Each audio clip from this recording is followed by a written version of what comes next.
Hey folks, Jessica here. Today we are talking Robin Hood. It's been out for a couple days now. People seem to be really hyped about this class, and they've been asking me constantly what I think of it, so I'll give you my opinions. We're going to do our usual class review format where I talk about the skills, what they do, and then we'll talk about potential weapon options in each element, and then I'll give you my ideas on where I think it fits in the overall meta of the game. This is the first time we've talked about a class right when it comes out, so I figured I'd preface this with some perspective on how I approach evaluating a class. When a new class comes out, people tend to get really excited about it and just want to know the neat things it does. And that's fine, that's legit. Don't let me knock any wind out of your sails. It is fine to be excited about something new just because it's new. I, however, tend to be more cynical.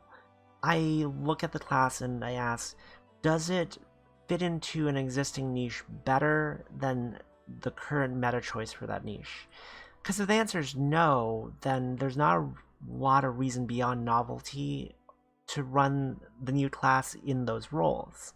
Those roles being things like, is it the best full auto class? Is it the best racing class? Is it the best hard content class? So that's how I approach looking at things and try and understand that viewpoint when we move forward in this discussion. General information. In order to unlock Robin Hood, you're going to need Chaos Ruler at 20, Nighthound at 20, 4000 CP, 20 Longstrider distinctions, and you would need to clear the Chapter 85 quest they added, the Fox and the Hero. Additionally, its specialties are Bow and Bow. That's interesting, because its requisite classes are Chaos Ruler, which is Saber and Dagger, I believe, and Nighthound, which is Bow and Gun. So I would have hoped that specialties would have been some combination of those, like Bow Sword or Bow Gun or even Bow Dagger. The fact it's Bow and Bow makes it a lot more restrictive what elements you're probably going to be able to run this in, especially if you have a more limited pool of weapons available to you. Its level bonuses at 20 are going to be 24% increased debuff success rate. That's going to be useful for this class since you need to land things like delays more consistently. Also, you get 8% double attack and triple attack up. The master bonus is 3% attack up when the main weapon is a bow. That's pretty narrow, but it's fine. The class weapon is Sherwood Bow. We will talk about that more towards the end. Support skills. Honest Outlaw. Boost to attack specs and dodge rate based on the number of foes debuffs. Refill 2 Fleet Fox arrows upon using a charge attack. Start the battle with 3 Fleet Fox arrows. Fleet Fox arrows are used by the next skill, Foxtrot. Upon using a damaging skill, deal 200% elemental damage to a foe. Damage cap is 280,000. Gain a stacking data buff, double attack, triple attack up. Note, though, that is specifically for the main character. There's nothing here about allies, so this only stacks on main character. Next is if you use a debuffing skill, you again deal 200% elemental damage to foe, damage cap 208,000, and you inflict a stacking attack and defense down, capped at 30%. Whenever one of these goes off, they consume a Fleet Fox arrow. The signature skill is Opening Shot. It's a 5-hit nuke. Each hit deals 100% elemental damage to random foes. The damage cap is 100,000 per hit. And you inflict random debuffs. The random debuffs are 3-turn duration, and the cooldown skill is 5 turns. The potential debuffs are Double Attack, Triple Attack down at 38.5% chance, Blinded at 35% chance, Charmed at 14% chance, Petrified at 9% chance, and rarest of all, Paralyzed at 3.5% chance.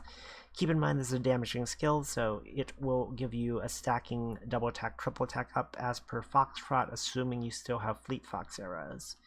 Overall, this is a solid skill. It does everything you would want for this kind of skill. The hits component, 5 hits, is going to be useful for Battle System 2.0 fights, where you need to deal multiple hits to break omens. The debuffs are all good debuffs. Only place they're going to be awkward is if the boss is immune to any number of these, but I mean, that's fine. And also remember, it will give you stacking multi-attack up because of the Foxtrot effect, assuming you still have Fleet Fox arrows.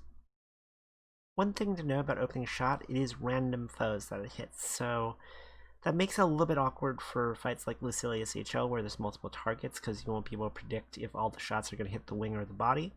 Not a huge deal, but something to keep in mind. The next skill is Acrobatic Volley. It's a 7-hit nuke, dealing 120% per hit, capped at 65,000 per hit. It inflicts delay special, and if that's successful, you gain 20% charge bar. It is a 6-turn cooldown. In addition, remember, this is a debuffing effect, so it triggers Foxtrot to apply a stacking attack and defense down. That's actually probably the more important of the two Foxtrot buffs, so that's all good. Overall, this is going to be a bread and butter skill for Robin Hood. Delay special ignores delay immunity, so it just means the delay is going to be more consistent. But delay overall is an extremely powerful skill, and for main character, the only class that can just delay on a button, if I remember correctly, I think is Chaos Ruler. I don't think any of the other classes can regularly delay. So that alone is one of the reasons why I would say that Robin Hood is probably just a straight upgrade to Chaos Ruler. Overall, this is a skill you're probably always going to take on Robin Hood. The next skill is Emerald Fog. It is essentially an enhanced Miserable Mist. It inflicts 25% attack and defense down, which lasts 180 seconds, and it also inflicts Green Haze for 4 turns. Green Haze is a supplemental damage buff based on the number of debuffs on the foe. I don't have numbers on it, but I hear it's relatively high for a supplemental damage buff, and it's essentially the only unique offensive buff that this class gets. Keep in mind, again, this is a debuff, so it will stack attack and defense down as well. The fact that this skill will inflict both regular attack and defense down and stacking attack and defense down makes it pretty handy, actually. And like I said, it's the only Green Haze is the only unique offensive buff this class has. So overall, this skill pretty good. Final skill is Return the Fox. End cooldown for all casters' other skills. Gain 50% charge bar, 9-turn cooldown. Obviously, a pretty strong skill since it lets you double all the other skills you have. The most exciting one to double is going to be Acrobatic Volley, since it's going to make it deal another 7 hits, so you'll get 14 hits towards breaking an omen. It's going to be more damage, and you can double delay, which is super powerful, and you'll gain 20% charge bar twice. The main issue with the Robin Hood skills is actually that you can only take 2 extended mastery skills, so you can't take like Opening Shot, Acrobatic Volley, Emerald Fog, and Return the Fox. You're going to have to pick 2 of these, and it's going to really depend on the fight which ones you want, because honestly, all these are solid. It's just going to be up to you for whatever your needs are. For weapons, we'll start with Wind, which has quite a few good bows. The one I think most people are going to use is Ring of Wandergale. This is the seraphic weapon, so obviously a ton of people are already using this in Grid. It is 20% wind allies attack up and 20% incoming earth damage lowered. Another option for Primal Wind players, all 2 of us, is Indra's Edge. This is a garrison weapon, big garrison, and then medium attack and crit. Very solid choice. Charge attack is 50% skill damage up, 15% skill damage cap up. This works particularly well with Robin Hood, since Robin Hood does a lot of skill damage. Another primal option is Unius. This is a Grand Epic weapon, so that's going to limit who uses this, since you need, I believe, 4 Grand Epic weapons in Grid for it to be worth running in Grid. And its charge attack is bonus wind damage, which is rather unexciting. It's only for main character as well, so not that impressive. If you want yet another option for Primal, Ethereal Bow. This is Matera's weapon, Wind Matera. It gives you big wind attack and then bonus to debuff success rate, so that actually interacts quite well with Robin Hood, because Robin Hood applies a lot of debuffs. In addition, is attack and defense down, charge attack, and delay. I'm mentioning this specifically because weapons that delay on charge attack are super useful. So if you have one of these fully uncapped, definitely consider using it. You do have to fully uncap it, by the way, to get the delay part. There isn't a good, specifically Magna wind bow, as far as I can tell. If you're running Magna and you want a wind bow to run main hand, I would just recommend running Ring of Wandergale. There's one more weapon to talk about in Wind before we move on, and it's not a bow. It's Iriar's Beak. This is from the Iriar raid, the 6th Dragon Advent Wind raid. And this thing's interesting with Robin Hood for one reason. First, though, to clear this up, in case anyone's wondering, this buff here, Gale's Might Massive Boost to Win Allies attack, this is in fact a normal mod. However, it's not one of the ones specified as boosted by the Primal Summon aura. So this is actually a normal mod that's not boosted by the Primal Summon aura. That makes all of these, by the way, if you're wondering, because I haven't talked about them at length, a little bit of a niche choice for general grid use. They're not generally used for many grids outside of a specific very few builds. And that's one of the builds we're going to talk about. Because the second skill here is supplemental wind ally skill damage. It gives you supplemental damage to wind skills. It's 100k, which is quite large. And honestly, that's not going to be that big a deal on a one-hit nuke, but on a multi-hit nuke, like Robin Hood has, that becomes quite a lot of damage. I've seen videos of folks hitting for like 3 million on opening shot, and then like 3.8 million acrobatic volley. And there's a few meme like videos going around of people running teams that are some skill damage characters, Robin Hood, Qilin, a couple Iwiar's Beaks, and then Granblue. Because Granblue has this Sunrise Sword passive, where every time someone uses a skill, she'll build Dawn Sky Edge. When you have high enough stacks of Dawn Sky Edge, she will automatically nuke. This is just like Io with Staff of Hope and Flowery 7 autocasts. And they will use that build to skill damage down Medusa from full health to dead with just skills. Whether or not that's practical is another question, but it definitely is a cool trick you can do. I would file it under neat gimmick. Outside of like slow solo fights, I don't think that's something you're going to really want to do, just because it's extremely tedious and slow to click that many skills and watch the animations play out. But if you want some fun stuff to do or some way to get past particular solo fights, that's definitely a thing you can do. And let's clear up a point that's potentially confusing for some players real fast about skill damage while we're talking about it. Yes, Dark does in fact have a meta racing setup that leans heavily upon skill damage. It usually involves Soldier, Black Knight, Kalulu, Nier, and Zoe. But you've got to understand something about that build. They are not clicking their skills. Black Knight and Kalulu both have passives that allow them to automatically cast some of their damaging skills on a turn that they attack where they have low health, and Nier and Zoe effectively keep them on low health forever. Because of that, what they're actually doing is they're hitting attack with charge attack off. They're hitting attack and refresh as fast as possible. Attack, refresh, attack, refresh, attack, refresh.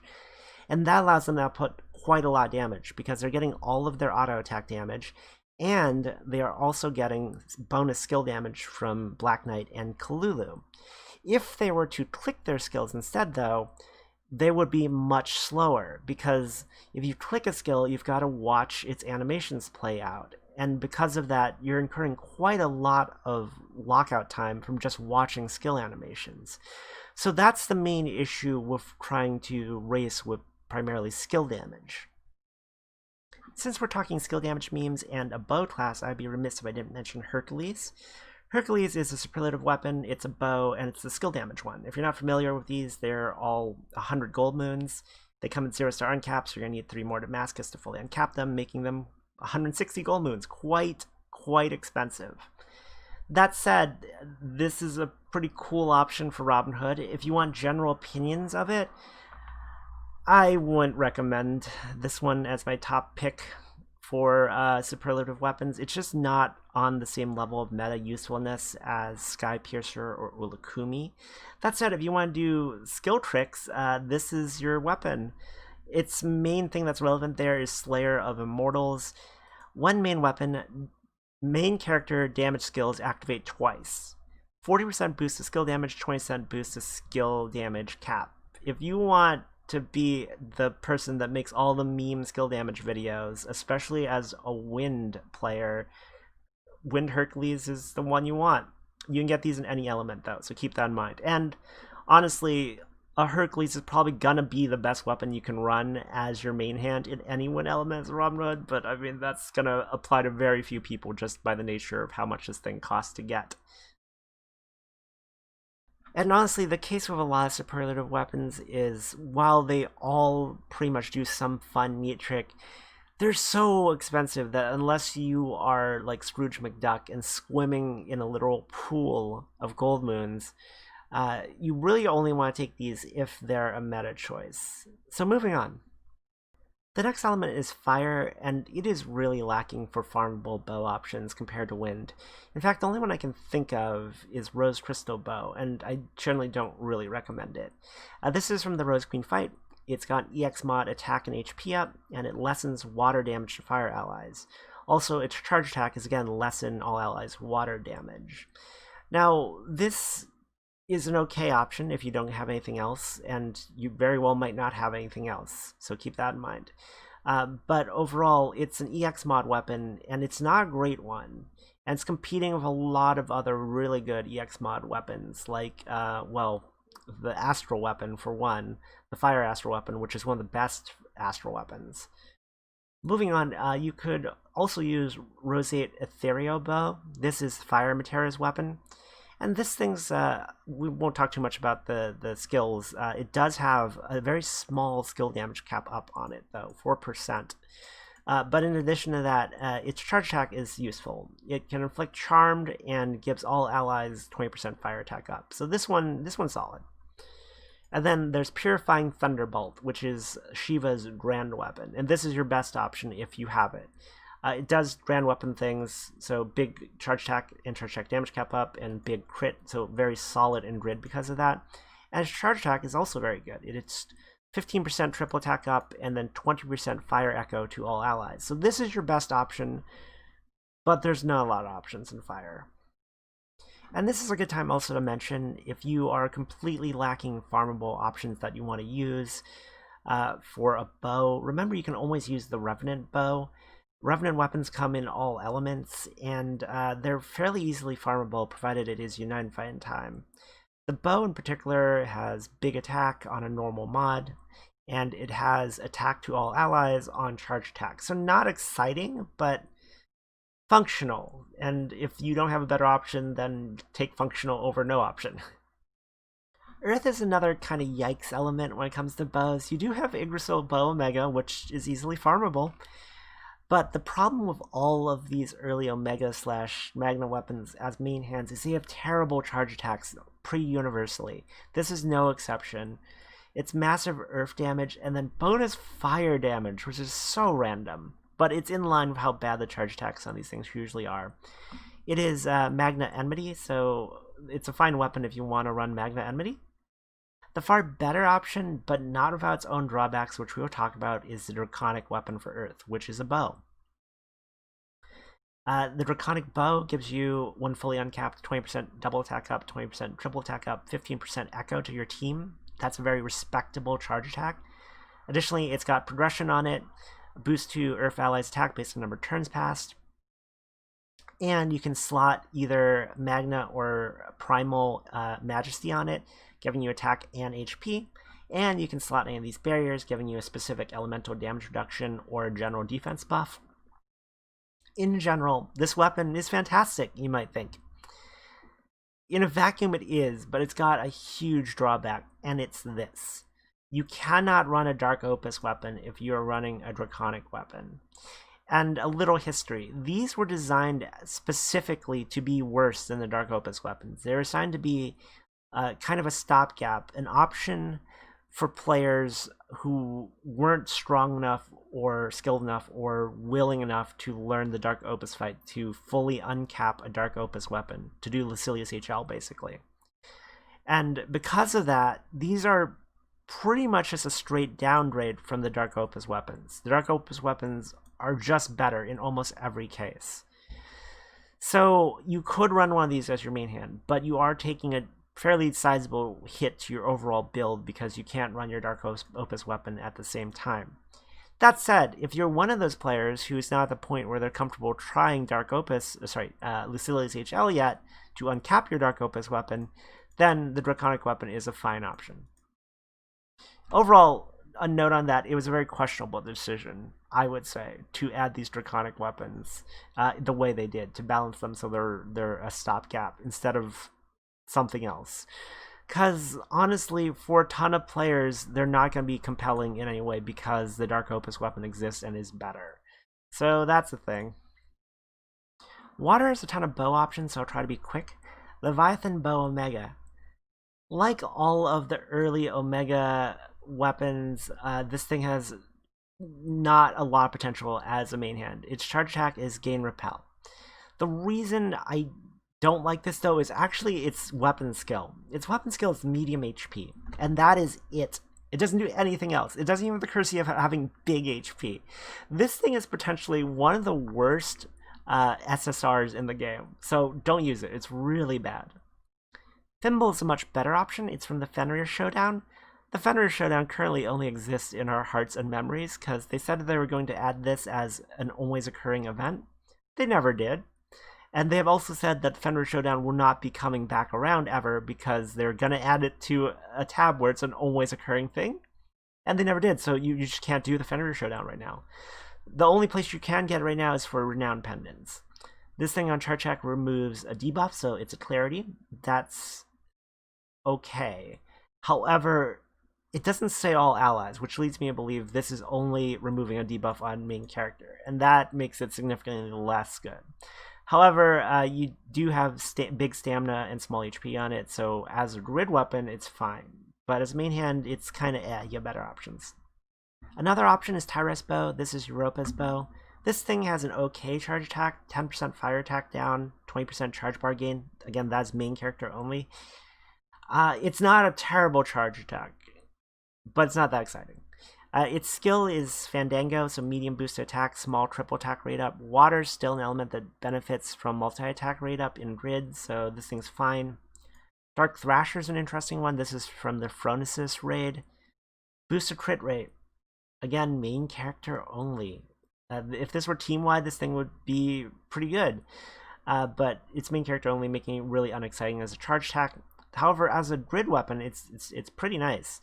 It's medium garrison, so increased defense as HP lowers, and then medium majesty, medium attack, and HP up. Bow of Sigurd. This one's typically used for one-turn kill setups. This thing's charge attack is shield and defense up. Again, main character only. Why do they do this? Big boost to water attack on a normal mod, and then the reason it's used for one-turn kill is it's got preemptive Frostblade, which is another boost attack in the first 8 turns of battle. Obviously, you're in the first 8 turns, you're one-turn killing something. This thing's okay. We're finally moving past the farmable options. Like I said, there's a ton of farmable water bows, and we get into our really best option, which is Tai-Sai Spirit Bow. It's the water grand weapon for Folia. This thing is double attack, triple attack down, 20% defense down on charge attack, 30% echo. The echo is main character only. Literally all of these ones we've talked about, their positive effect for team has always been main character only. Why? Why? That makes them extremely annoying to use. As with all grand weapons, this thing is fantastic. It's massive boost to attack, big crit. This is your best option. The other options, some of these are good, but they all suffer from having a charge attack that doesn't benefit the team. Light is another element with a ton of bows. The first one we'll talk about is Bow of Iliad from Hector. Its charge attack is okay. It's 20% damage cut to the whole team. Yeah, the whole team. Learn a thing. Water. Its skills are big stamina on a normal mod and Thunder's dual edge.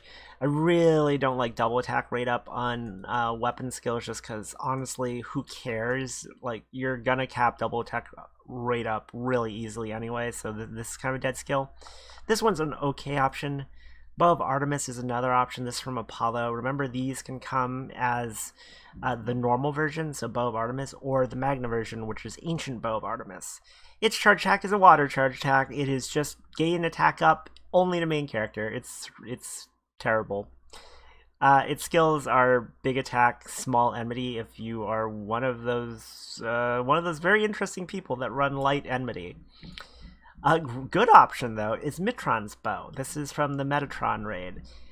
Its charge attack is 30% damage cut to all allies and 20% light attack up to all allies. Yeah, water, what now? This is what I want to see from a charge attack. Also note, it's a 30% cut, which is a straight upgrade over Bow of Iliad, and it's also bonus light attack. This is a solid weapon for a Magna player. It is medium stamina, medium crit, and then the stupid slight chance to dodge and counter skill they have on a bunch of things. Just pretend the skill doesn't exist and you're good to go. I know a lot of people were excited about Pillar of Flame, the new Regalia weapon that came out, but that thing's not that much better than Mitron's bow. The main thing is it's big crit instead of medium crit. So you can run 2 of those pillars in one Mitron bow with a double Luminaria setup and still be 100% crit. So this is definitely a great option for Magna players. A lot of people are probably wondering about Hollowsky Bow. This is a Hollowsky weapon, obviously. We'll talk about that part of it in a sec. The charge check, though, is a 5% damage cap up and 60-30 crit rate up to the whole team. That's a solid charge check. The issue of Hollowsky Bow is it's going to be very limited where you can run it, because it really depends on who your team members are. All the Hollowsky weapons, if you aren't familiar, quick recap, they affect 2 specialties. So the bow is for gun and bow specialty allies. It's a 20% boost to bow and gun character attacks, and a big boost to bow and gun character crit rate, and then supplemental damage to bow and gun character crits, 30k. All that's very solid. Thing is, there's not a ton of meta bow and gun characters in Light. Like, just naming some in general that aren't meta, like Twain, the Eternal, is a bow character. Her girlfriend, Silva, is a gun character, so you could run, like, you know, the lesbian team with Twain and Silva. It's also Gun Zoe. She's actually more a meta choice, but only really for hard content. There's just not a ton. Like, I'm sure there's some that I haven't mentioned, and that's going to be a main limiting factor on whether or not you want to run Hollowsky Bow.